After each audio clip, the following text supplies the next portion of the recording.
Bom, muito boa tarde a todas e todos. Com muita alegria que eu recebo cada um de vocês aqui presente no dia de hoje, nosso curso de extensão de formação e lideranças para políticas estudantis. Eu sou o professor Carlos Vitor, coordenador desse projeto, e hoje nós estamos aqui efetivamente no nosso último encontro. Hoje é o encerramento do nosso curso, um curso que durou aí alguns meses. Ele começou em junho, teve a parada em julho, voltamos em agosto e em setembro, um curso que durou 3 meses, que foi ministrado na sua forma online por uma série de questões.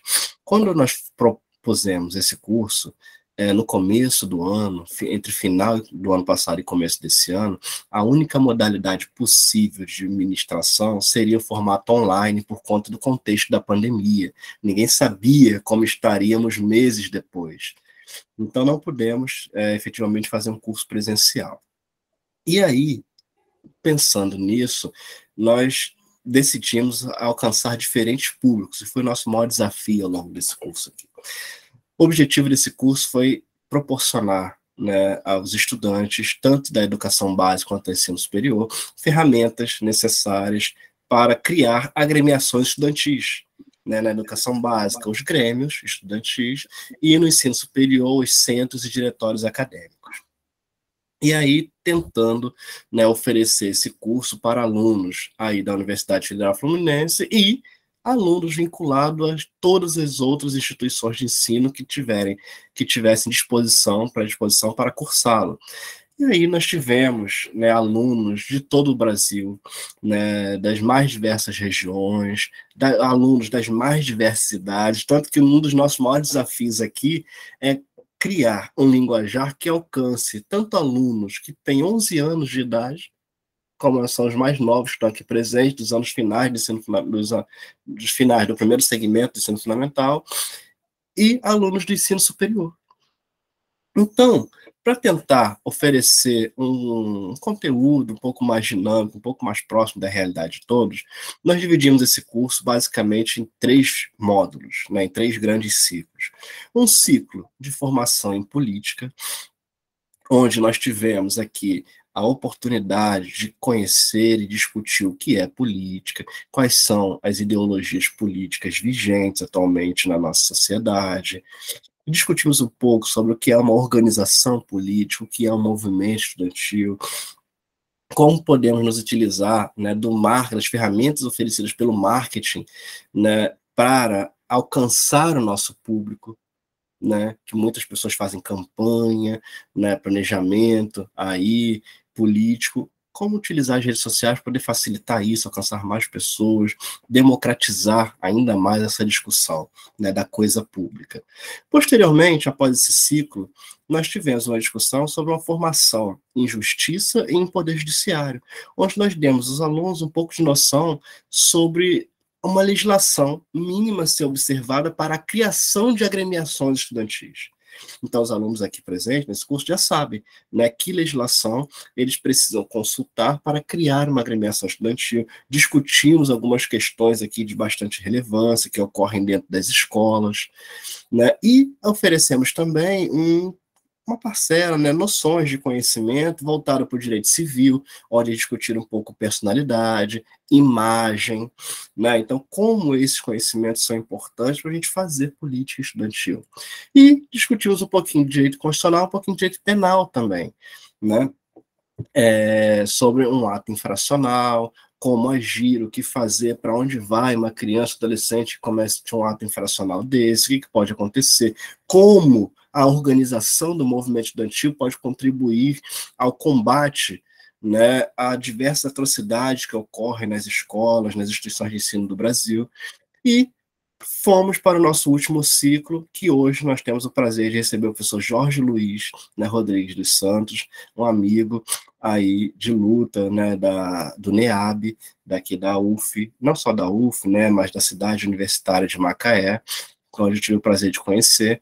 E aí nós estamos encerrando com ele um ciclo de formação em cidadania, onde nós discutimos com os alunos o que é cidadania, diferenciando aí principalmente para eles, explicando que cidadania não é só o exercício de um direito político ao voto, é muito mais do que isso, vai muito além. A gente discutiu o que é uma cidadania mais ativa, como a possibilidade do exercício dos direitos sociais são fundamentais ao reconhecimento da cidadania que nós possuímos, a construção desse processo como cidadão, enquanto cidadão na sociedade civil brasileira. Discutimos também, estabelecendo diferenciações entre grupos vulneráveis e grupos minoritários.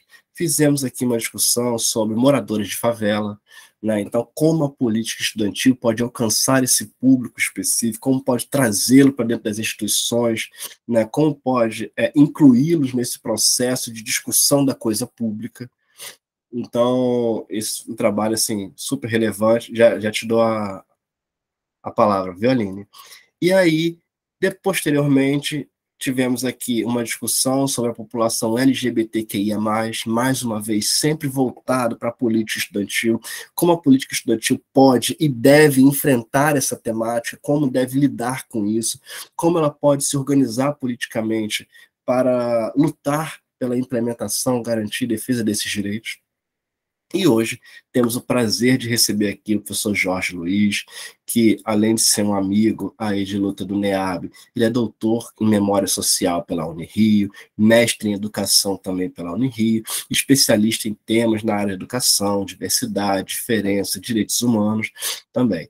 Tá? O professor Jorge Luiz é professor da Secretaria Estadual de Educação do Rio de Janeiro, pesquisador do NEAB, e hoje ele vai falar aqui para a gente, né, num período histórico, né, e social da história brasileira, bastante complexo, bastante difícil, e vai enfrentar aqui com a gente o tema do racismo.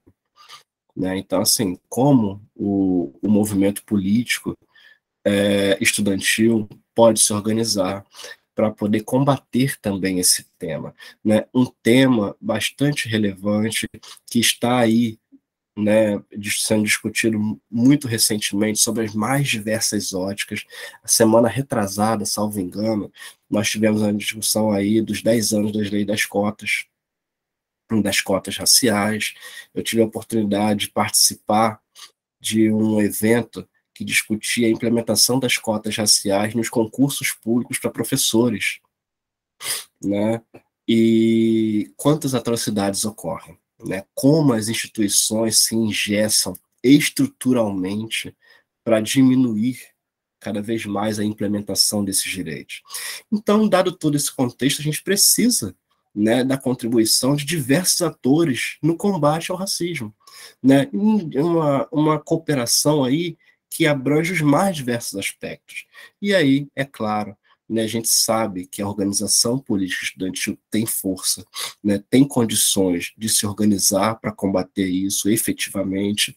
E aí, para falar um pouco sobre esse tema, né, do racismo nas escolas, a gente vai receber o professor Jorge. Professor Jorge, mais uma vez, meu muito obrigado pelo seu aceite. E queria falar que esse curso aqui foi organizado muito a partir das reflexões do professor Jorge, né, nas reuniões do NEAB, que nós tivemos a oportunidade, né, em poucos momentos, né, Jorge, de estar juntos, é verdade, né, foram poucas as reuniões, mas é sempre um prazer muito grande ouvi-lo e é sempre um aprendizado imenso. Então, espero que vocês gostem, que vocês se sintam à vontade para falar, para perguntar, né, fiquem à vontade aí, professor Jorge, e aproveitem esse momento aí de produção do conhecimento. Professor Jorge, só antes de passar a palavra, eu vou passar para a Aline, que ela levantou a mão aqui, não sei se por acidente ou não, mas se ela quer falar alguma coisa. Quer, Aline? Não? Deve ter sido acidental, né, a mãozinha. Então, professor Jorge, a palavra toda sua, mais uma vez, muito obrigado, tá? E falar que o curso não foi do desenho que a gente esperava, né, mas a gente consegue aí mais para frente, né, reorganizar isso para alcançar públicos que nós não conseguimos atingir efetivamente nesse formato, com essa organização. Mas destaco assim que o resultado está sendo muito positivo, né? As pessoas assim estão participando, estão ficando até o final dos eventos. Nós depois gravamos, disponibilizamos no YouTube, as pessoas assistem depois, então a experiência está bem, bem legal, assim. Então, mais uma vez, muito obrigado, a palavra é toda sua. Bom, pessoal, boa tarde. Eu fico agradecido aí pela oportunidade que o Carlos está me dando. Mais uma vez a gente está fazendo uma parceria. Eu não tenho assim uma relação muito próxima, né, com vocês no sentido da graduação. Eu trabalho na educação básica, né? Minha atuação como professor é da rede estadual, né, ensino médio, algumas escolas ainda fundamental, mas a gente tem via NEAB, como o Carlos colocou, a gente construiu uma relação de parceria muito boa, né, e alguns dos trabalhos que a gente conseguiu fazer e promover e realizar foi dentro dessa lógica, né? Hoje, na rede estadual, eu sou professor de língua portuguesa, né, 2 matrículas, mas eu estou fora de sala de aula. Numa matrícula eu estou como supervisor, né, tem uma função de agente de acompanhamento de gestão, eu acompanho 6 escolas, 2 em Macaé, 2 em Rio das Ostras e 2 em Conceição de Macabu. E na outra matrícula eu trabalho com formação, né? Eu faço parte de um grupo de formadores que a Secretaria tem espalhado. Nós somos 14 regionais nas 1.100 e tantas escolas. Eu sou da Regional Norte, mas a gente tem um polo em Campos e um polo em Macaé. Eu sou do polo de Macaé. E a gente desenvolve, né, formações, conteúdos. A gente recebe formação para multiplicar para a rede. E nessa minha relação, né, de formação, eu tenho sempre essa possibilidade de estar dialogando, né, com diferentes pessoas, dentro e fora da secretaria, e foi essa relação com o NEAB que a gente conseguiu, né, depois de bastante luta, aí, graças a Deus a gente viu ser bem sucedido, né, ter uma disciplina falando de questão racial aberta para todos os cursos, né, a gente já fez a primeira oferta, se não fosse a pandemia teremos uma outra, mas se Deus quiser ano que vem a gente volta, né, sempre segundo semestre, tópicos em relações raciais, aberto. A primeira turma que a gente teve foi bem bacana. E dentro dessas discussões é justamente a gente oferecer, problematizar novos olhares sobre aquilo que a gente tem à nossa volta, né? É muito bacana, né? A gente estava conversando antes, a gente vê essas coisas das frases de efeito, né? A educação não muda o mundo, a educação muda as pessoas mudam o mundo. Ok, mas se essas pessoas não tiverem também dispostas, né, e mudando no seu cotidiano, o mundo não muda. E a gente está vendo muito isso, né? A gente evoluiu muito em termos de recursos, de tecnologia, a gente hoje tem um domínio, um conhecimento muito maior do universo que está à nossa volta, mas ao mesmo tempo a gente está simplesmente reproduzindo as coisas de maneira muito automática, né? Hoje falta pouca reflexão, falta pouca crítica. A gente chegou num momento, né, como o de hoje, aqui no país, politicamente, né? Parece que a imbecilização coletiva é um projeto bem sucedido, né? Não sei quem perdeu a noite de sono como eu perdi, né, ouvindo aquele debate horroroso, né? E as pessoas, sabe, tendo que ver aquilo e falar, gente, eu não acredito que o cara tem coragem de falar isso em cadeia nacional. Hoje as pessoas têm orgulho de serem imbecis, né? Demonstrarem ignorância agora parece que é um motivo de status, eu nunca vi isso. E com toda essa, entre aspas, né, tecnologia e avanço que a gente teve.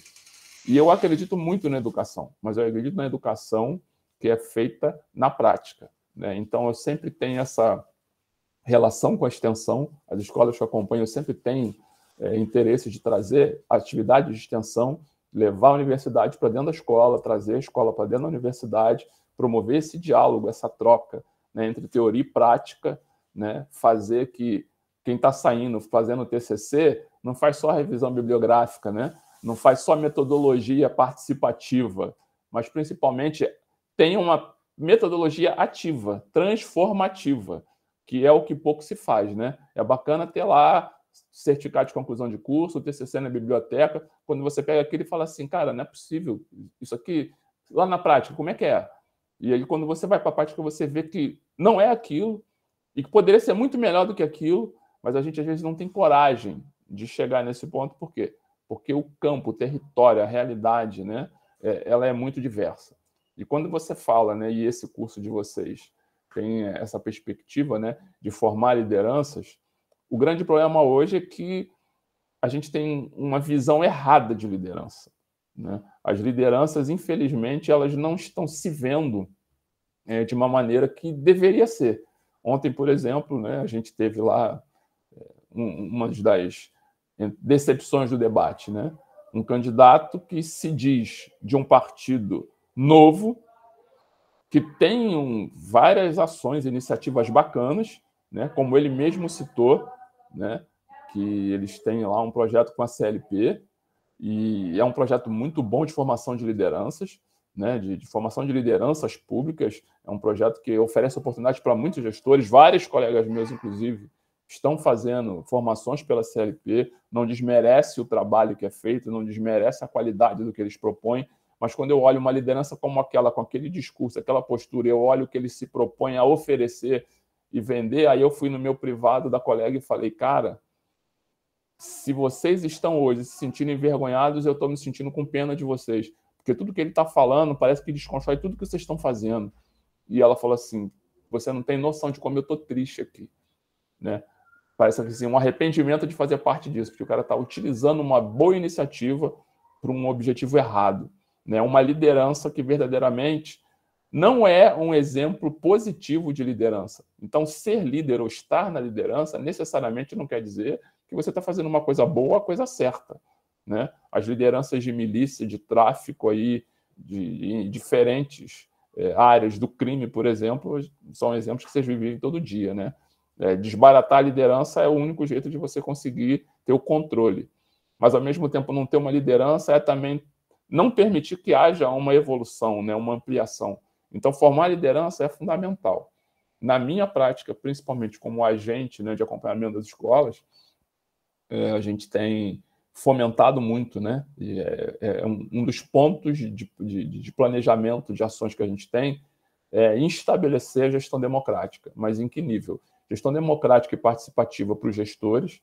Então, existem critérios como um processo consultivo para assumir direção escolar, tem que montar chapa, tem que fazer todo um plano de trabalho, tem toda uma normativa que tem que ser colocada, né, para que aquela pessoa que se quer ser gestor, por exemplo, de uma unidade da rede estadual de educação, possa efetivamente ser aprovada, né, a candidatura ser aprovada. Após isso, tem um processo de formação. Ele passa por um treinamento, ele faz um curso, né? Eu sou um dos professores que ministram a parte de gestão pedagógica para aprender a pensar a escola com todas as resoluções, decretos, portarias, o marco legal, ver a questão da operacionalidade da escola, né? Projeto político-pedagógico, gestão administrativa, relação com a comunidade, mas também, principalmente, atendimento àquilo que se pensa que é a oferta do direito à educação. E aí isso precisa estar dialogando muito com quem é o cliente, né? Quem é o receptor dessa ação, que normalmente são os jovens, né? E aí a participação deles é muito importante. Então, tem unidades escolares, a maioria delas, ela tem as turmas que têm representantes, esse representante participa. Por exemplo, a gente está agora fechando o bimestre, né? Então, tem avaliações, lançamento de notas, conselho de classe. Os representantes, eles participam dos conselhos de classe. Os representantes levam demandas para o conselho de classe. Também recebem as demandas, as reclamações, as ponderações que os gestores e os professores fazem durante o conselho de classe, para que a gestão escolar, pedagógica, administrativa, né, ela seja mais eficaz. E também hoje a gente tem um trabalho muito forte, que é a implementação do Grêmio escolar. O Grêmio hoje ele é uma necessidade, até porque a gente entende, né, enquanto servidor público, por exemplo, né, de Estado e não de governo, que a gente precisa estar muito atento, e é isso que uma das coisas que eu tive que estudar, a gestão pública. A vida inteira eu fui executivo da iniciativa privada, e aí a gente sempre ouvia nessa coisa de o público não funciona, o público é ruim, o público é um problema. E aí, quando eu vim para o público, eu falei, gente, como é que esse negócio funciona? E aí eu fui fazer um curso de gestão pública e eu fui estudar direito público e privado.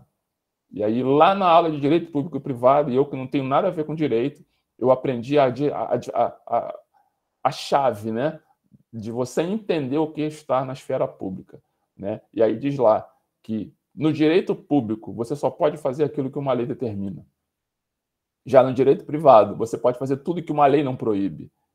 Aí eu falei, agora eu entendi por que o público não funciona, né? Porque nem sempre tem uma lei, e aí você tem todo aquele processo de gestão para se criar uma lei, você tem que ter uma demanda, você tem que estabelecer os parâmetros, fazer todo o advocacia para conseguir gerar aquele pleito, se transformar numa proposta, até se tornar uma lei. Aquilo ali é um caminho complicadíssimo, né? No privado você tem alguma lei proibindo fazer tal coisa? Não, vai lá e faz, ponto. No público, não. Ah, vai ali tampar o buraco. Não, peraí. Você tem que ver se tem um projeto, tem que ir lá pedir a verba, tem que ver se o orçamento prevê, tem que pegar autorização não sei aonde, tem que liberar. Mas, cara, é só tampar o buraco, vai ali fazer uma massinha da mão. Não pode, é recurso público. Eu falava, gente, eu não acredito. Aí depois que eu fui entender. E aí o público ele também tem isso como uma certa garantia, né? Não é só ruim, isso também gera uma estabilidade. Você não pode chegar lá de qualquer jeito e sair mudando as coisas. Então, essa estabilidade que o público dá, ao mesmo tempo que ela é positiva, ela também é negativa. Da maneira que você tem que aprender, né? Gerar estratégias para usar. E eu tenho falado isso muito para os jovens. Hoje a gente tem demandas grandes na educação, e se os grêmios não forem atuantes, se não forem presentes, se eles não forem efetivamente participativos, daqui a pouco a gente não vai ter educação nenhuma. Porque a proposta política é uma proposta de despolítica, é uma proposta de negação, é uma proposta de, entre aspas, né, maquiar uma aparência de normalidade que na prática não existe. Então, essa participação na gestão democrática, por exemplo, via Grêmio Estudantil, isso é fundamental. E aí a gente pensar de que maneira que isso importa e de que maneira isso pode ser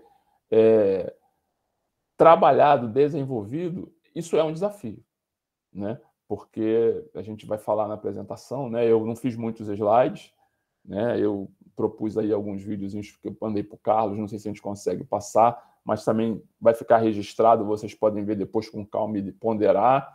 Eu vou citar algumas questões que eu também posso mandar, que são publicações que servem como referência, mas é deixar assim, uma reflexão de pensar o seguinte: não apenas falar de formação de liderança, não apenas falar de protagonismo juvenil, mas principalmente promover isso como prática, como coisa cotidiana, né, é algo fundamental. Primeiro, para desconstruir toda uma visão equivocada que se tem de juventude. O conceito de juventude hoje ele é extremamente amplo, diverso, mas também extremamente, entre aspas, visto de uma maneira negativa. Ah, o jovem não quer nada, o jovem não gosta de estudar, o jovem é imaturo, o jovem é inseguro. Mas peraí, como assim? Todo mundo foi jovem. E aí esquece, né? Depois você fica velho, você esqueceu que você foi jovem. Então, quando você é jovem, você não pode nada, é tudo ruim. Aí, quando você fica velho, você critica os jovens, mas você foi jovem e naquela época você criticava os velhos. Então, esse conflito, né, esse confronto, é algo assim muito até louco, porque você olha e fala assim, gente, isso aí parece que é papo de surdo e mudo, como diria o Rapa, né? Você olha e fala, como assim? Dependendo do lado que eu estou da mesa, o meu olhar, a minha visão é outra. Então, a gente vai conversar, é o que eu quero refletir, muito da minha prática, muito do meu cotidiano, muito daquilo que eu vivencio, né? Enquanto servidor da educação, nas funções que eu exerço, tanto de formação quanto de supervisão, lidando com jovens o tempo todo, né? Lidando com jovens, como hoje, né? Eu até brinquei. Eu descobri na minha turma lá na pós de violência uma jovem idosa de 29 anos. Né? Então, vou ter que ressignificar até o conceito de idoso, porque eu já vi que não é só a faixa etária, não é só a geração. Né? Ela mesma se assumiu, não, eu sou uma velha, porque eu estou pensando, eu falei, pois é, não sei se isso é bom, se é ruim, mas como que nós, né, que, entre aspas, nos classificamos, hierarquizamos, colocamos rótulos, muitas vezes não refletimos sobre eles, né? E como que isso impacta no nosso dia a dia. Você tem como ver a apresentação, Carlos? Isso aí não me perco e aí sai. Tenho, peraí, vou colocar agora aqui para você. E aí você vai me falando que eu vou mudando, peraí.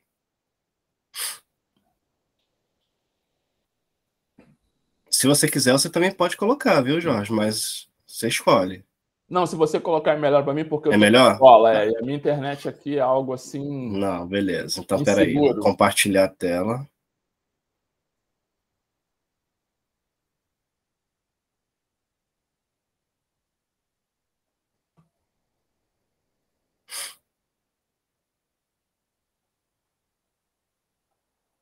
Pronto.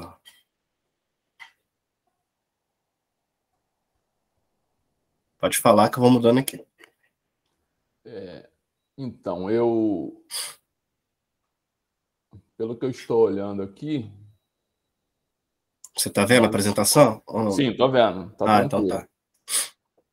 Nós somos um grupo de, até agora, 13 pessoas, está bem diverso, para variar, majoritariamente feminino, né? Então, sem muita mudança daquilo que eu já estou acostumado.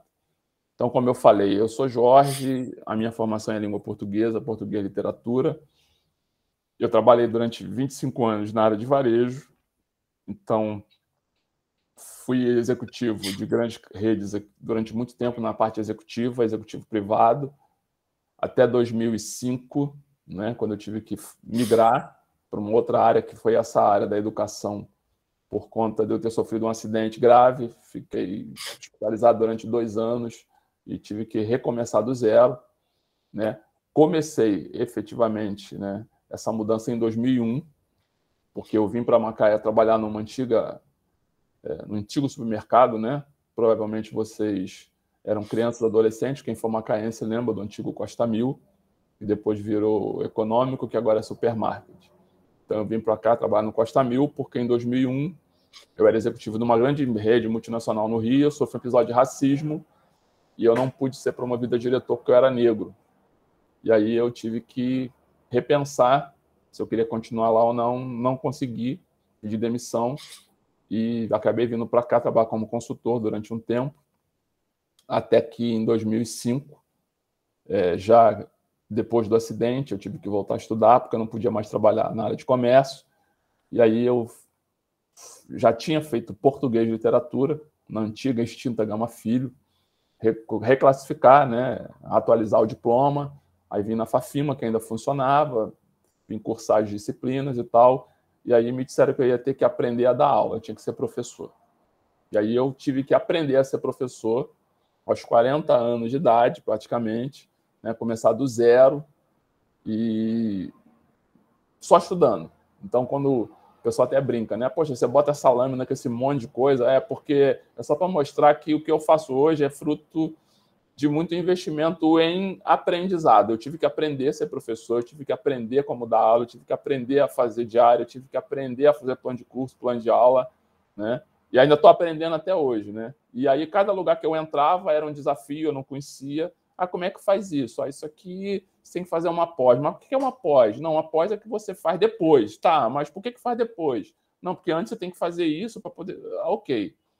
Cheguei até o doutorado e aí não entendi por que eu, né, depois de ter estudado tanto, tinha que aprender tudo de novo. E aí, mesmo depois disso, não pretendo fazer pós-doc, a não ser que a situação mude, mas a ideia é aprender a fazer o que eu faço de um jeito que funcione. Porque a lógica do privado não saiu de mim, apesar de eu ter saído do privado. Não adianta eu estar num lugar com uma função, com uma atuação, se isso não promove resultado.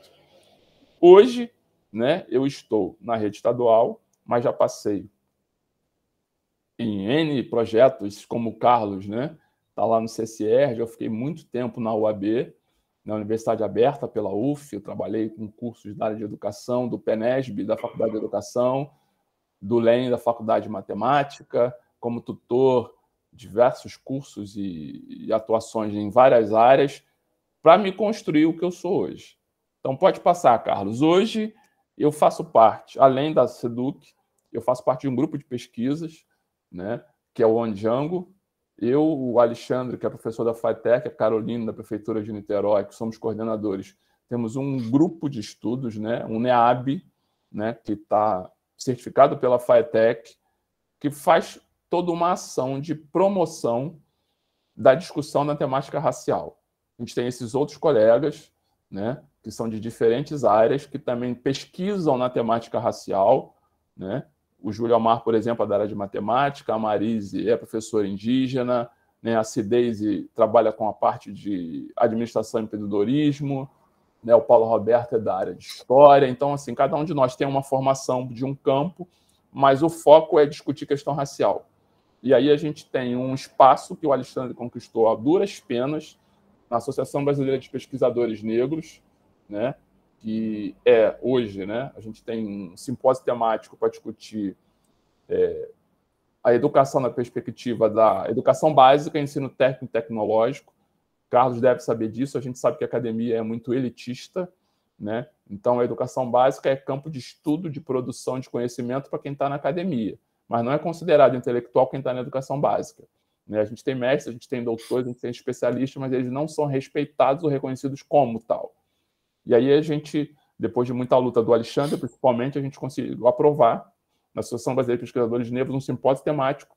A gente tem um congresso anual e um regional, e aí a gente oferece esse simpósio temático anualmente, né? A cada 2 anos acontece o nacional e 2 anos o regional. A gente teve um agora em setembro, no início do mês, né? Que foi o nacional, ainda foi híbrido, e a gente ofereceu a nosso simpósio temático, recebemos 45 trabalhos, aprovamos 39, 36 apresentaram, né? Um dos índices de apresentação, de participação maiores dentro da associação, dentro dos COPENs, né? São os Congressos de Pesquisadores Negros, e sempre a gente faz a produção de um livro, né?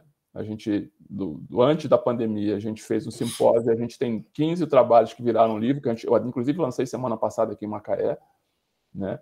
E o desse que a gente fez esse ano provavelmente vai virar publicação ano que vem, com uma diferença, né? De novo, a gente fala, como a gente leva a nossa teoria para a prática. Nós recebemos trabalhos de estudantes de institutos federais, orientados por professores dos institutos federais, falando sobre prática deles enquanto estudantes. E alguns foram assim, se você pega o trabalho e você fala, vem cá, isso aqui é um TCC, isso aqui é uma dissertação, tamanha a qualidade teórico-metodológica e conceitual que a garotada montou, né? Cartilhas, planos, projetos de intervenção, de diálogo com comunidade, coisas assim excelentes. Aí a gente falou, bom, agora a gente vai ter que mudar. Ano que vem a gente provavelmente não vai lançar só o livro, a gente vai lançar um livro que são alguns artigos que a gente entende que contribuem para a melhoria das ações dos professores, né, na sua prática, mas a gente vai dizer que a gente está chamando agora de cadernos pedagógicos, que são os trabalhos dos estudantes com práticas que eles desenvolveram como referência para que outros desenvolvam práticas semelhantes. Então, assim, a gente está aprendendo com a gente, aprendendo uns com os outros e reproduzindo uma nova lógica. Então, não adianta eu só ter um grupo de pesquisa, se esse grupo pesquisa e não tem uma transformação daquilo que a gente faz quando pesquisa. Então, a gente faz pesquisa e vira artigo. Esse artigo vira livro, e esse livro tem que virar prática. Isso tem que ser socializado, isso tem que mostrar uma transformação, uma intervenção qualificada lá no espaço em que a gente quer atuar, que é o espaço da escola. Pode passar, Carlos. Então, o nosso trabalho, né, e aí cada um na sua área, tem essa noção de promover intervenção e transformação social. Dentro do caso do grupo, temática racial. No meu caso, eu trabalho questão de raça e gênero, porque tem uma pós em gênero, e a questão do gênero na temática racial hoje é um problema que é extremamente necessário discutir. Exemplo, ser mulher negra é ser atingido, entrecortado por preconceitos e violências múltiplas, né? Ser negro já é difícil, ser mulher negra, mais difícil ainda. Mulher negra de periferia, pior ainda. Então, eu não tenho como não discutir gênero, por exemplo, tendo que discutir raça. E aí, quando você vai discutir gênero, você vai falar, tá, a mulher negra sofre. Imagina alguém negro da população LGBTQIA+. E aí eu vivencio, por exemplo, isso nas escolas que eu acompanho. A gente teve um crescimento muito grande de população LGBTQIA+, nas escolas públicas. Essa população, ela tem, entre aspas, sofrido diferentes formas de violência e restrição de direitos, apesar de terem direitos assegurados legalmente, mas que não se efetivam plenamente na realidade cotidiana, né? Então, a questão do nome social, a questão de você poder ter espaços, por exemplo, de convivência, né, como um banheiro adaptado, um banheiro exclusivo, um banheiro em que eles tenham, entre aspas, uma segurança de utilizar, a infraestrutura, por exemplo, em alguns lugares não permite. Mas isso não quer dizer que eles não tenham esse direito ou que não se deve buscar uma alternativa para essa falta de estrutura que dê um mínimo de condição de dignidade para essas pessoas, né? É sempre tratado da perspectiva da moral e não da perspectiva de direitos humanos. Então, assim, a gente tem que olhar essas questões que parecem que não são importantes, mas elas são fundamentais e que geram, por exemplo, muitos conflitos, muita violência, né? Algumas escolas que eu acompanho, por exemplo, a maior parte dos conflitos desse ano foram conflitos fundamentados em raça e gênero, né? Eram as pessoas negras e a população LGBTQIA+, quem mais sofria ou mais estava envolvido em situações de violência, né? Roubo, furto, agressão eram consequências, mas o fundamento era normalmente uma questão de natureza racial ou de gênero. Então, é a gente pensar, né, de que maneira a escola, de que maneira o espaço educativo, de que maneira essas lideranças se tornam importantes e necessárias nesses espaços para realmente efetivar um direito. O direito à educação é algo que tem que ser assegurado pela família e oferecido e garantido pelo Estado. Mas isso funciona? Nem sempre. Então, assim, a nossa conversa, o nosso diálogo, né, eu botei esses 6 pontinhos, tem essa introdução, né, que é dar esse panorama do que eu faço e como eu faço, por que faço.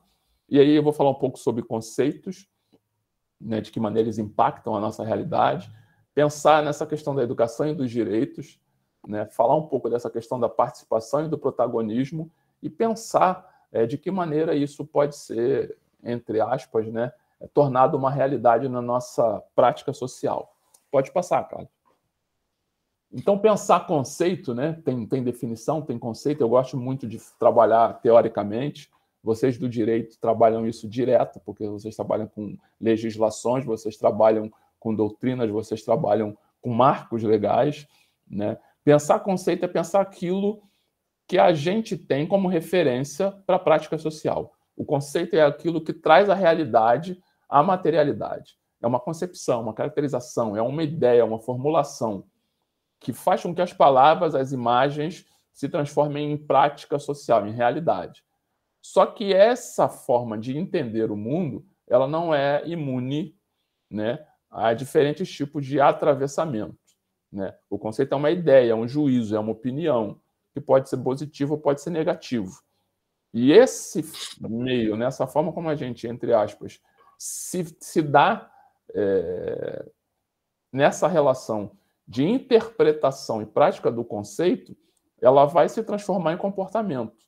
E esse comportamento vai ter uma consequência, né? E aí a gente tem que ter muito claro isso, porque às vezes a gente vai ter a presença do preconceito, porque a gente não conhece ou não entende de maneira adequada qual é o verdadeiro conceito. Pode passar, Carlos. Então, pensar conceito é pensar em alteridade, que é um outro conceito. Hoje a gente ouve muito falar de empatia. Só que empatia e alteridade não são a mesma coisa. Eu posso ter empatia, que tem um fundamento estético, né? Tem um fundamento de aceitação, né? Sonora, visual, emocional, sensitiva, né? Eu posso ter uma empatia com determinado cheiro, um determinado som, uma determinada imagem e não ter com outros. Mas a alteridade não. A alteridade é eu me colocar no lugar do outro, independente da minha apreciação, eu ter a sensibilidade de me colocar no lugar do outro e, no lugar do outro, como o outro, entendendo o outro, pensar na relação que eu posso desenvolver com esse outro. Ter alteridade é muito mais profundo e mais amplo do que ter empatia. Eu posso ter empatia, por exemplo, com um determinado grupo de pessoas, mas eu não ter a menor alteridade com elas. Ou seja, eu acho legal o morador de rua, eu acho legal as pessoas com deficiência, mas eu não quero saber do problema deles. O problema deles é deles.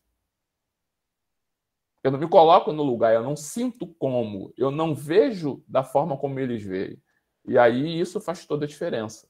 Quando a gente pensa em escola, quando a gente pensa em presença de jovens na escola, a grande dificuldade é a gestão da escola, a gestão das secretarias, a gestão dos governos não estão na mão dos jovens. E, consequentemente, se colocar no lugar do jovem não é algo muito simples e fácil e pouco usual, porque se tem um conceito de que jovem é responsável, jovem não sabe nada, jovem é imaturo, o jovem não quer, mas não se problematiza a juventude no conceito verdadeiro que ela tem. É um período de intensas transformações, não apenas físicas e biológicas, mas também de valores, né? Você tem que tomar decisões muito rápido e que vão ter um impacto muito grande na sua vida, né? Você vai escolher carreira, vai escolher parceiro, vai escolher trabalho, e aí você, até o 9º ano, primeiro ano do ensino médio, lá para os 15 e 16, é o professor, a tia, o pai, a mãe, buscando, levando, cuidando, fazendo de tudo. Aí você passa para o ensino médio, aos 17 você se vira nos 30, porque agora você já é jovem, você é adolescente, você tem que ser responsável. Mas peraí, até ano passado eu era criança, agora eu sou esse monte de coisa ao mesmo tempo, e aí você podia fazer tudo porque papai e mamãe seguravam a onda, né? Até os 17. Fez 18, acabou, meu. Você perde o réu primário se fizer bobagem. Então, assim, meses, dias fazem toda a diferença na vida de um jovem. E aí isso tudo é muito potente, é muito poderoso. E aí ele tem essa maturidade, ele tem uma estrutura por trás dele, que dá a condição dele saber escolher, selecionar, administrar sentimentos, emoções, pressões. Então, não é algo tão simples e tão fácil, né? E aí essas coisas acontecem muito rápido, no espaço de tempo que é extremamente poderoso, você não tem como decidir, definir, né? Não, tem que ser agora, tem que ser agora ou nunca, vai ou fica. E aí, como é que você faz? E aí, você toma uma decisão errada, você vai errar, por exemplo, na faculdade são 4 ou 5 anos. Você casou, relacionamento pro resto da vida. Talvez a marca não saia tão fácil. Mas é jovem, né? Então, pois é, a pressão é grande. Se você tivesse 30, a pressão é bem menor porque você já tem estrada, quilometragem. Mas aos 15, 16 é muito complicado. E eu vejo muito isso, a gente tratando o jovem como se fosse um mini adulto, quando muitas vezes ele ainda é uma criança, ele é um adolescente, dependendo do contexto familiar, na comunidade onde ele está inserido, da forma, da cultura, da formação que ele recebeu, ele não tem autonomia, ele não tem independência, às vezes ele não tem nem identidade. E a gente cobra isso de uma maneira assim imediata, achando que todos eles são iguais, e não são, eles são diferentes. E aí o espaço da escuta, do diálogo, da compreensão muitas vezes não existe. E na escola muito menos. Por quê? Porque é uma estrutura rígida, é uma estrutura que já é tradicional, ela acondiciona, ela formata, e se você não tiver muita, entre aspas, né, sensibilidade, eu falo muito para os meus colegas, a minha prática está fundamentada em 3 palavras, 3 conceitos. Sensibilidade, que é eu ter essa capacidade de olhar o outro com um olhar de alteridade. Responsabilidade, é eu saber que aquilo que eu estou fazendo tem um impacto na vida do outro, e esse impacto pode ser muito bom ou muito ruim, né? E compromisso, aquilo que eu faço, realmente eu faço, entendendo que eu preciso, né? Que isso realmente precisa dar um resultado, um retorno, que isso tem uma necessidade de promover algum resultado. Se eu não tiver isso, não adianta, né? E infelizmente na gestão pública, não é uma crítica, mas é uma constatação, nem todo servidor público tem essa visão, né? Quem me paga são todos os cidadãos, né? O morador de rua, ele é uma responsabilidade minha enquanto servidor, se ele tiver uma necessidade que esteja dentro da área em que eu atuo, onde eu estou lotado. Eu não posso ignorar, eu não posso desprezar, eu não posso desconsiderar e nem desrespeitar. Só que isso não é a visão de todos, né? Então, essa coisa da sensibilidade, da responsabilidade, do compromisso é muito importante. Na semana passada, ainda a consequência do NEAB, né? 2019 a gente teve a disciplina, e aí 2018, aí 2019.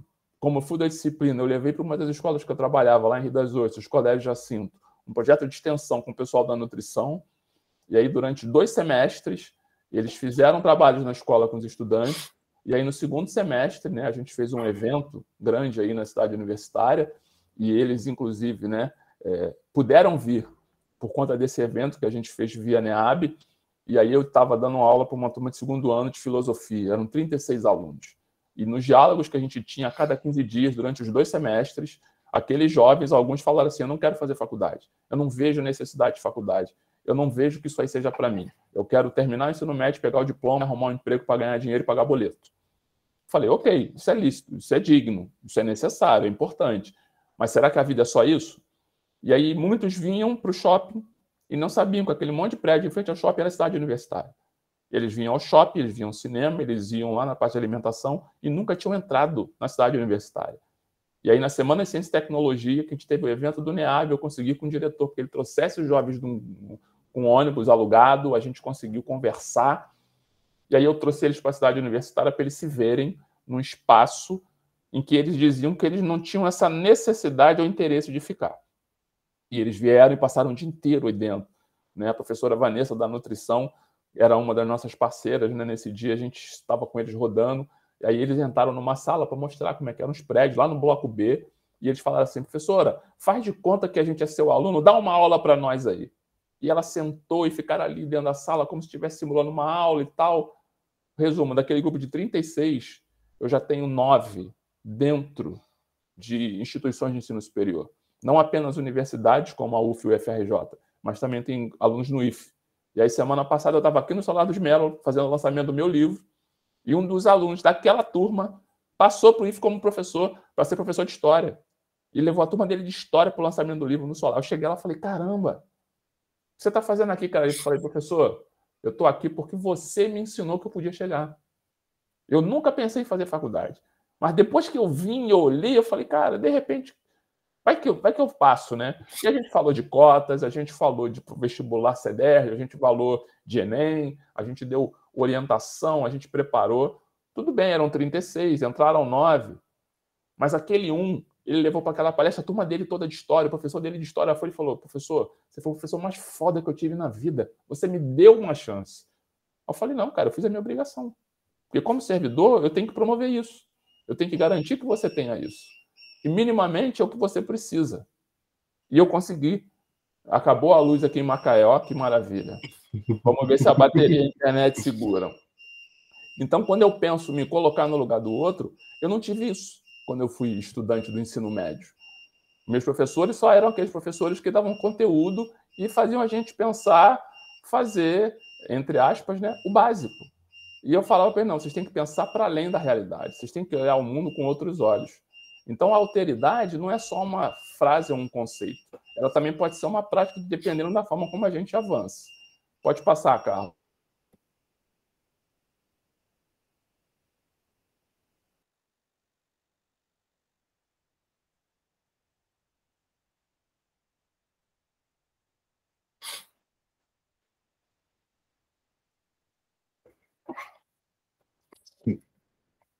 Jorge, tá por aí?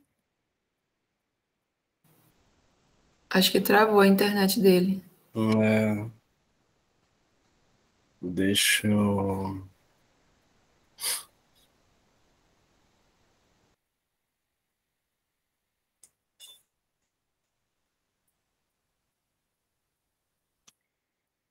Deve ter faltado luz, né? Então, até ele passar para 4G, tudo.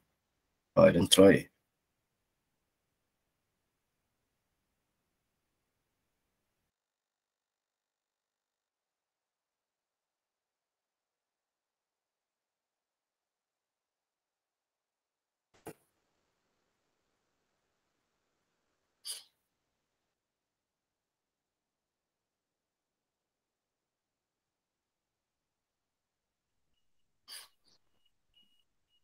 Voltei. Ô, Jorge. Me ouvir? Isso. Ah, te ouvimos. Vamos lá. O plano B, professor de rede pública tem que se virar nos 30. É isso aí. Não tem computador, não tem internet, vai para o celular. Boa. E aí, é como eu falei, né? Alteridade. Como a gente percebe, como a sociedade organiza, que concepções ela faz. E aí, falando na educação, falando nas escolas, né, essa interação ela é muito complicada. Por quê? Porque você tem gente de gerações diferentes, formações diferentes, culturas diferentes, valores diferentes, convivendo no mesmo espaço. E aí, se a gente não souber problematizar, trabalhar, desenvolver essas relações, o que a gente vai ter vai ser conflito, confronto e violência, que é o que tem, entre aspas, para se tentar, minimamente, se organizar a relação nas escolas. Por exemplo, a gente está na rede estadual com um projeto que a gente chama Conexão Gentileza. Foi um projeto que foi pensado no final do segundo bimestre, né, no início do segundo semestre, para tentar conter violência. Esse projeto Conexão Gentileza são práticas de mediação, de interação, de resolução de conflitos, e as escolas desenvolveram várias práticas, inclusive uma das minhas escolas, que é a Luz Rede, foi uma das representantes aqui dentro da cidade de Macaé, nossa regional. É uma regional que tem 92 escolas, então, dentro da regional, 2 foram escolhidas e uma das 2 foi a Luz Rede, com práticas assim excelentes. Por quê? Porque a gente pensa nesse sentido micro. Cada professor tem, dentro da cada turma, um compromisso com aquela população, com aquela comunidade, com aqueles estudantes que estão ali. A direção, a gestão, a gente tem dentro de cada turma os representantes, agora está começando a estabelecer o Grêmio, essa coisa desse diálogo, dessa troca, né? Dessa busca de relação positiva e saudável, ela é muito intensa. Só que nem toda escola é assim. Toda escola e todo mundo aqui deve ver isso na turma, né? Tem as panelas, as patotas, os grupos, essa coisa do diálogo unitário, né? Essa visão coletiva não é muito trabalhada, né? Eu tenho uma ex-aluna minha de 2012, 2013, ela se forma esse ano aí na UF no Direito, né? E ela relatava assim episódios de preconceitos enormes nas turmas pelas quais ela passava no direito aí, né? Até um ponto de que, por exemplo, tinha um grupo de WhatsApp de só dos negros que não estavam no WhatsApp da turma, em que a maioria dos estudantes eram brancos. Então percebam, né, como é que esse diálogo numa turma de graduação é complicado com pessoas mais maduras de 18, 19, 20 anos. Imagina isso com turma de gente com 14, 15, 16. Então, pensar esse espaço escolar, e por isso, de novo, formar lideranças, formar coletivos, promover esses diálogos, essas práticas interativas, integrativas, isso é fundamental. Ter uma formação, uma orientação, né, nesse sentido é necessário, porque essa garotada, muitas vezes, eles não têm na família uma estrutura, um apoio, uma condição de desenvolvimento intelectual, de potencialidades, e o espaço da escola ele tem essa possibilidade, com os recursos que tem, de biblioteca, de parcerias, né, de contato com outras áreas, né, de conhecimento, que normalmente, por exemplo, as escolas que acompanham são de comunidade, são de periferia, população empobrecida. Muitas vezes o pai e a mãe não sabem nem escrever o próprio nome. Como é que esse filho vai avançar se não estiver inserido num contexto em que as potencialidades e possibilidades possam ser ampliadas, né? Então, essa visão de formar, de desenvolver, de capacitar, para além do conteúdo disciplinar, né? Para além da disciplina da química, da física, da biologia, da matemática, isso é necessário. E hoje a gente tem aí, por exemplo, no caso das relações que eu faço, parceria com a nutrição. Eles vão desde entender o que é comer saudável, mas, ao mesmo tempo, entender o que é um rótulo, o que é o prazo de validade, o que é informação nutricional. A gente descobriu, por exemplo, que tinha jovens que comiam ultraprocessados, né? Porque é mais barato, porque ele tinha restrição econômica. O pai não consegue comprar 1 quilo de banana que é 6, 7 reais, mas compra um pacote de biscoitos traquinas que custa 1,25. Então, ele vai comer ultraprocessado. Ele vai comer errado, ele vai comer mal, mas não é porque ele não sabe ou não quer comer bem. É porque existem restrições e limitações que ele não consegue superar. E aí, como é que a gente faz? Vamos fazer horta comunitária, vamos desenvolver parcerias com espaços alternativos, vamos fazer uma horta na escola, que é um projeto que nas minhas escolas eu estou implementando, que eles aprendem como é que faz na escola para poder fazer uma horta vertical em casa, aquilo que eles podem ter para melhorar, né, uma condição de alimentação mais saudável e mais acessível. Não parece nada, mas essas ações de, por exemplo, extensão, de promoção de integrações diferentes, isso é muito importante. Pode passar, Carlos. E aí, não sei quem conhece, nesse vídeo do MC, do Eminência Parda, é uma família negra, né, de classe média alta, em que os filhos são bem-sucedidos e aí vão comemorar a aprovação do filho para a universidade e tal, para um espaço de prestígio, né? E aí eles chegam num restaurante e eles são vistos de uma maneira diferente, de uma maneira subalterna, de uma maneira agressiva, de uma maneira racista, né? E aí até na letra, né, como sempre o Emicida é bem incisivo, e ele coloca lá que até estar tudo em pratos limpos, sem sabão, a partir de agora é papo reto, sem rodeio. Olha direto nos olhos de um preto, sem receio. Diz que cruzei a meta, para mim nem comecei. Cheguei, rimei, ganhei, sou rei. É uma trajetória, é uma jornada, é um processo. Lidar com juventude é isso. Eles até vão achar que não conseguem, porque a estrutura diz que eles não conseguem. Eles não têm referência.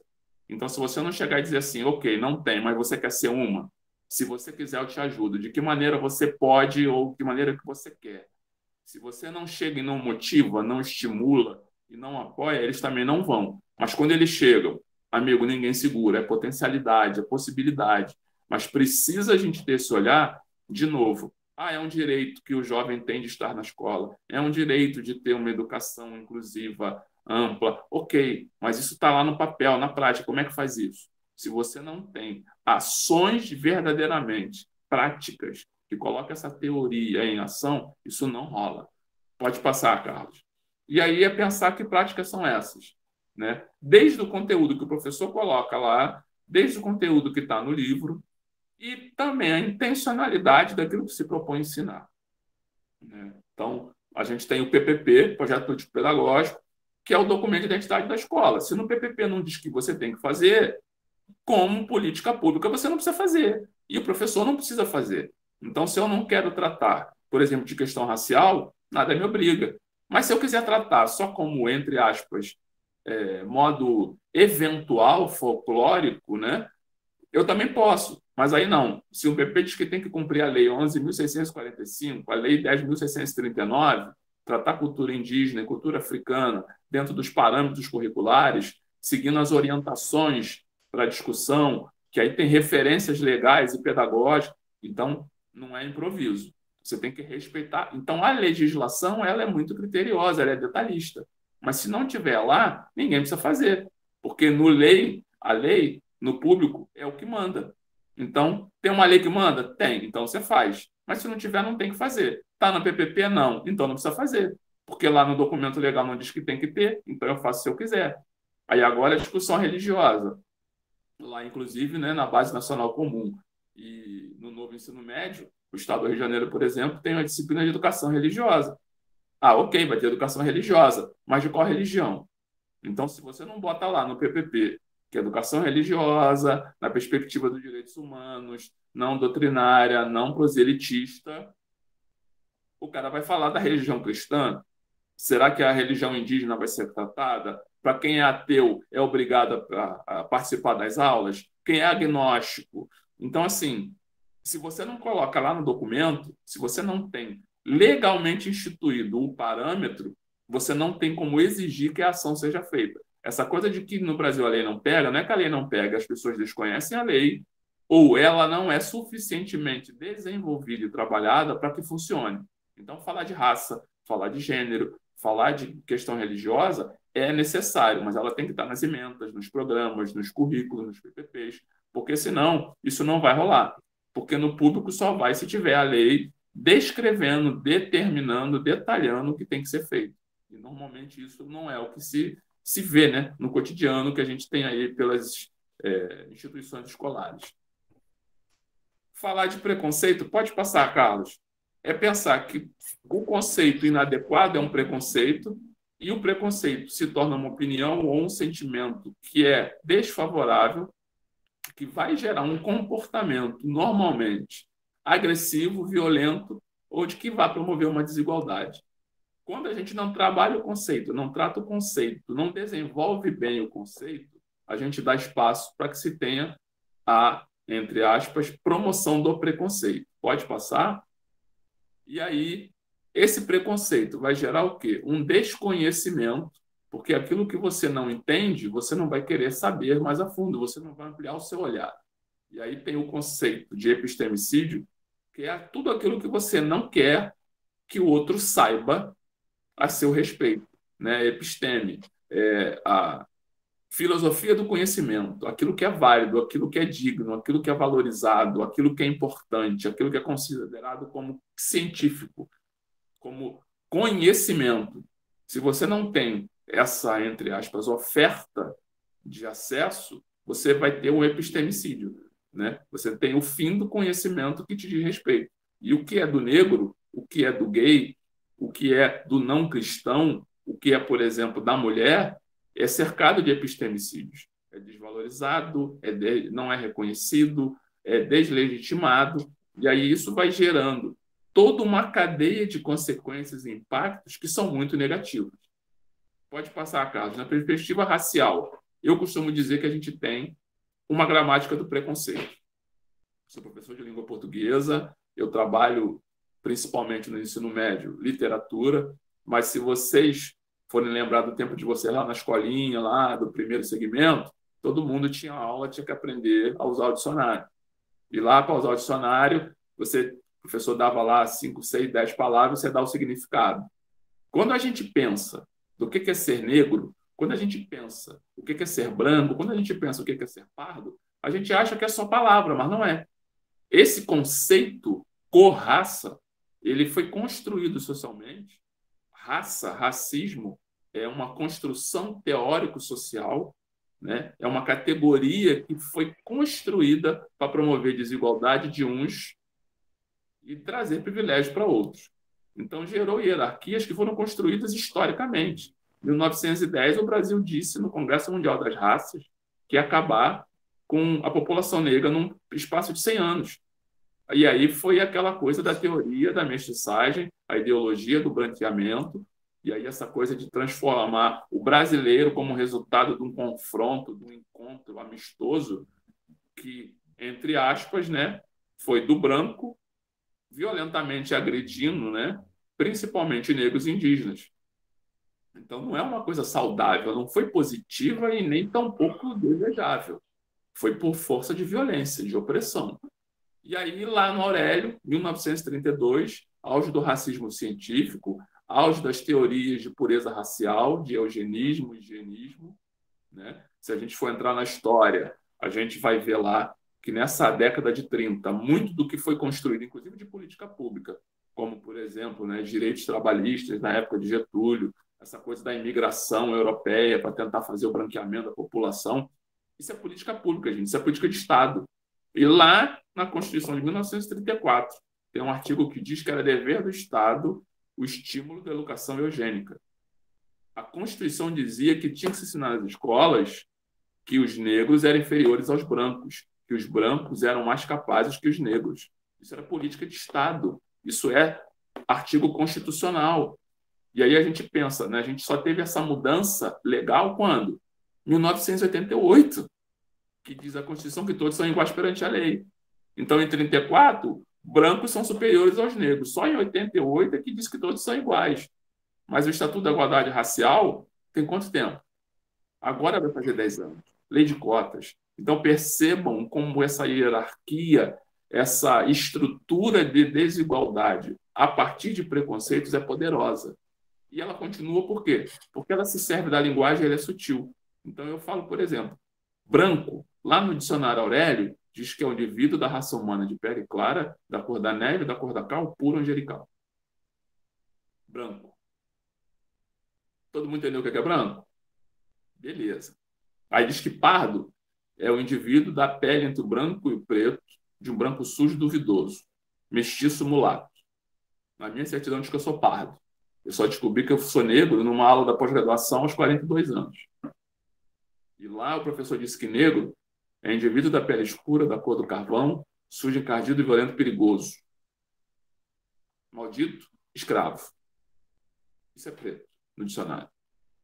Aí, em 2010, eu estava num evento lá na Bahia, discutindo num artigo que eu problematizava essa gramática do preconceito, em que eu dizia que a linguagem, tanto de palavras como imagens, elas estruturam as desigualdades sociais e raciais. E aí a pessoa achou que aquilo foi um absurdo, aí pegou o dicionário e fez uma reclamação.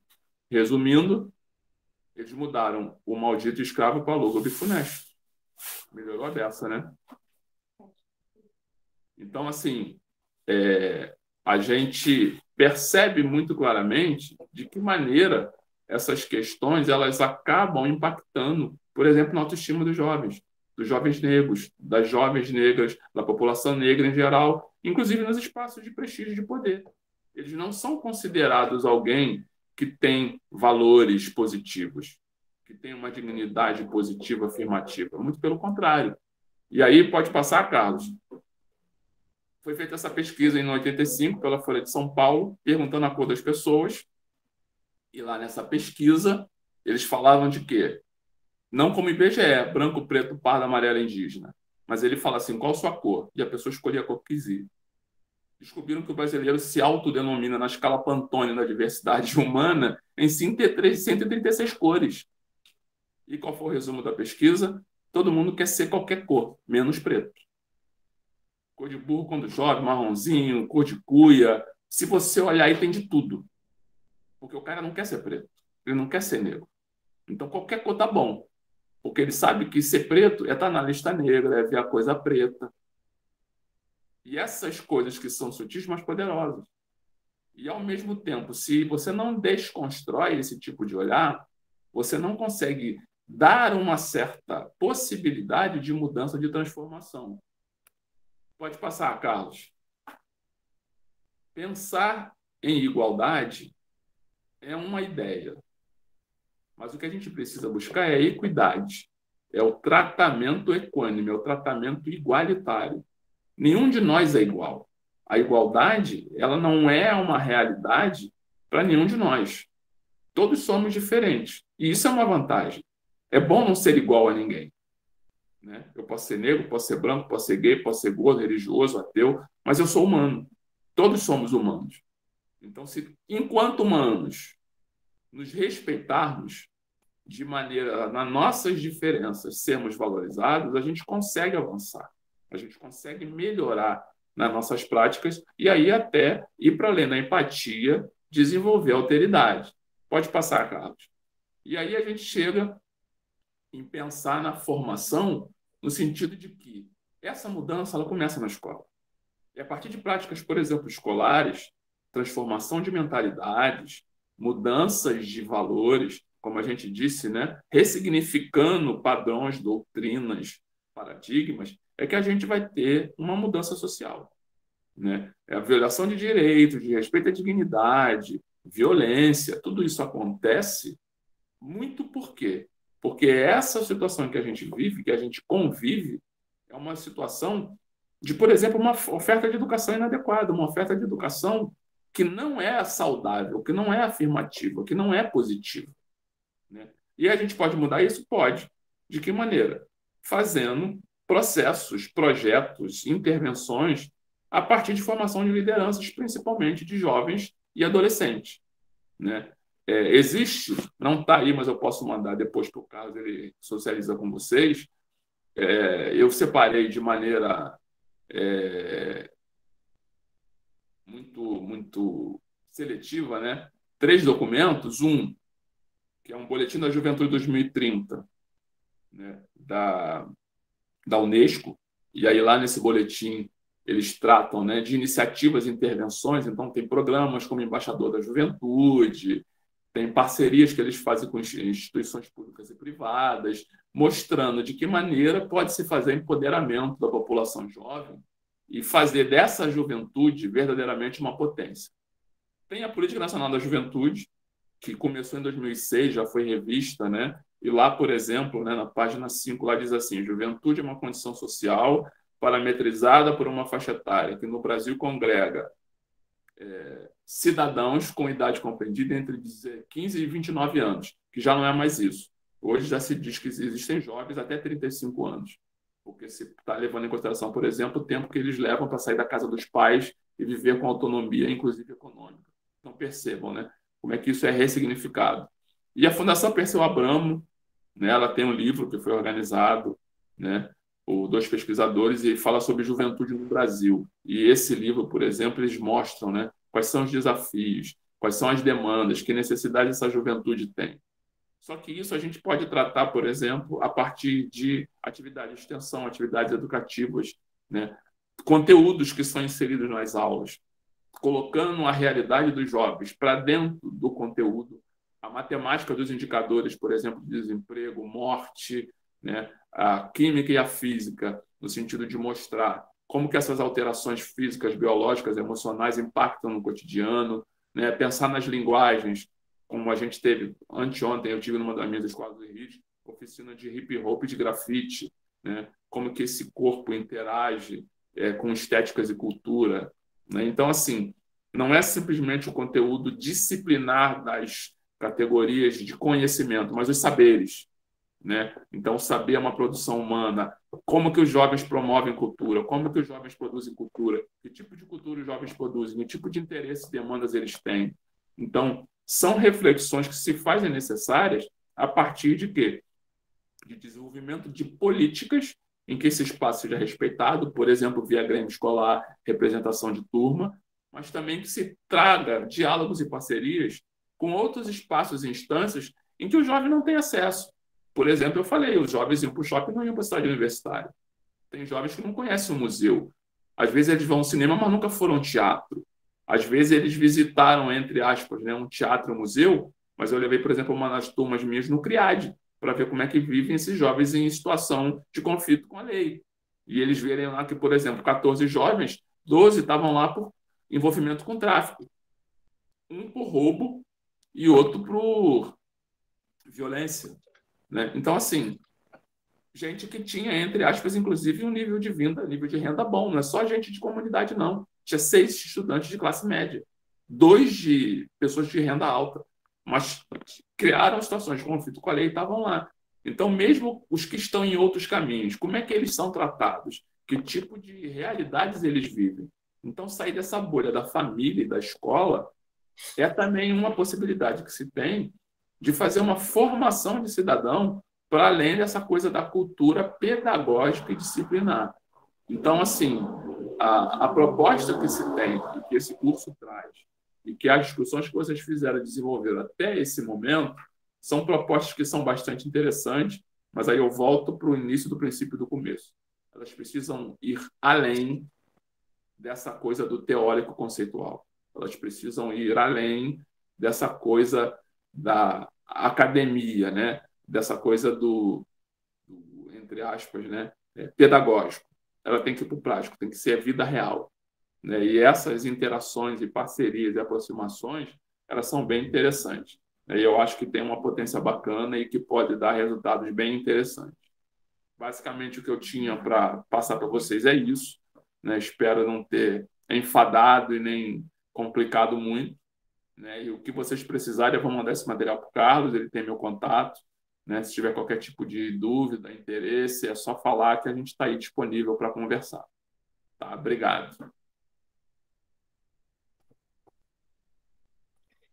Jorge, a gente que agradece, né? Quanto aprendizado nesse espaço e faço votos, né, de produzir exatamente o que você fala, né, da sua fala final, né? Agora, mãos à obra, né? A gente já adquiriu, né, todos os instrumentos necessários, a gente já sabe onde buscar o conhecimento, a gente já teve a oportunidade de produzir coletivamente esse conhecimento, e agora é isso, é colocar em prática. A gente tem que, eu sempre falo para os alunos o seguinte, esse é um momento político muito importante que a gente está vivendo, né? Coincidentemente ou não, né? A gente deixa isso aí por aí, né? A gente está concluindo esse curso, né?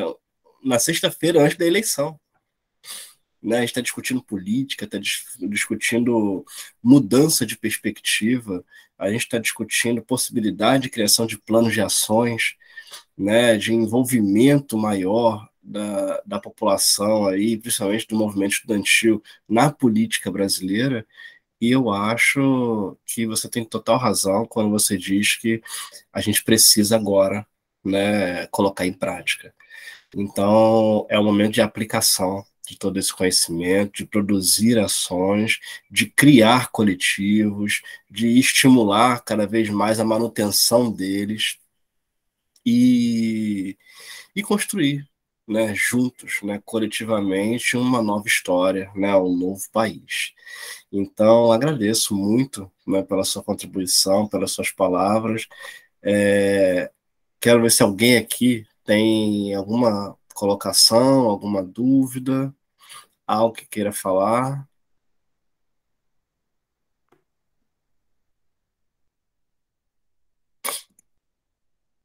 Disponibilizei aqui novamente o link de presença, né, para todo mundo que queira.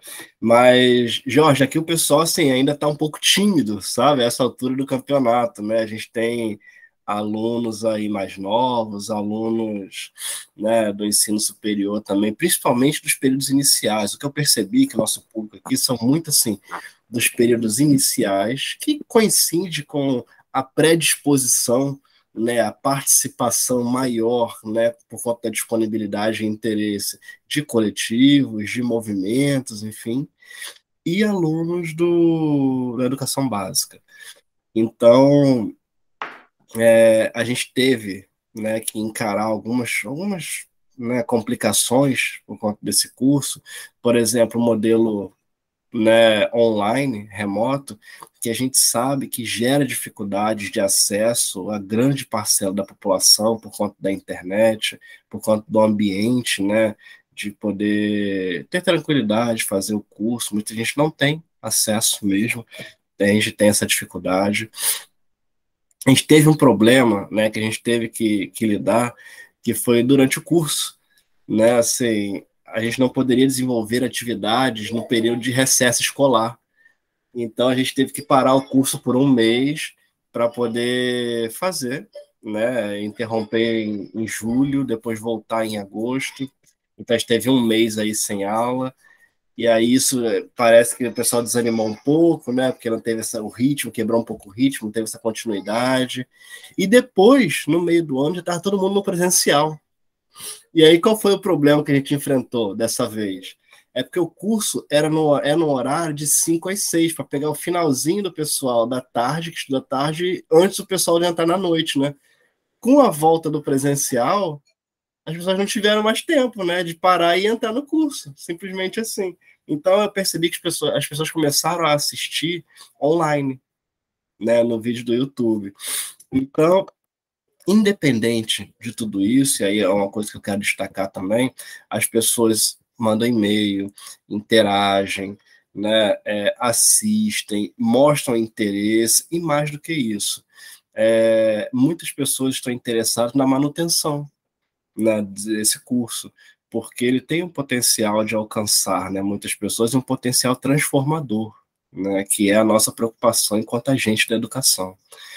Então, o desafio agora é repensar todas essas questões, que foram grandes aprendizados para nós, para no próximo ano, né, repensar o formato, né, e quem sabe a gente não consegue aí verba, inclusive, para fazer presencial e facilitar a participação de cada vez mais pessoas, né, nesse curso. Então, meus agradecimentos para você, muito obrigado.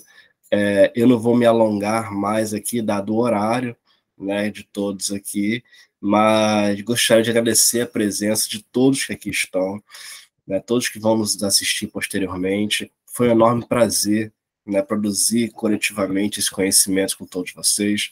Esperamos gerar impacto, né, positivo na vida de cada um.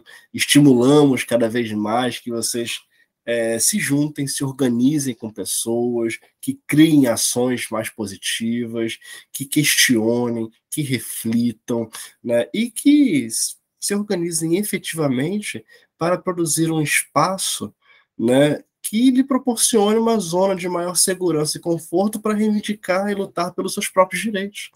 Né? A gente sabe que o movimento estudantil tem esse potencial, ele pode oferecer isso. Então, animem-se e, é claro, né, nos procurem também, né? Todos os professores disponibilizaram contato, nós também, nos procurem caso vocês precisem de apoio, né? Em qualquer ordem, em qualquer instância que seja necessário. Tá? Nós desejamos que todos vocês consigam aí, nas suas instituições, criar os seus coletivos, criar as suas agremiações estudantis e possam caminhar junto com a gente nesse momento aí de reestruturação política e mudança da história do nosso país. É o nosso maior desejo. Jorge, vou passar a palavra para você fazer uma fala final, falar que você se sentir mais à vontade, mais confortável, e mais uma vez agradecer, é claro, a sua participação.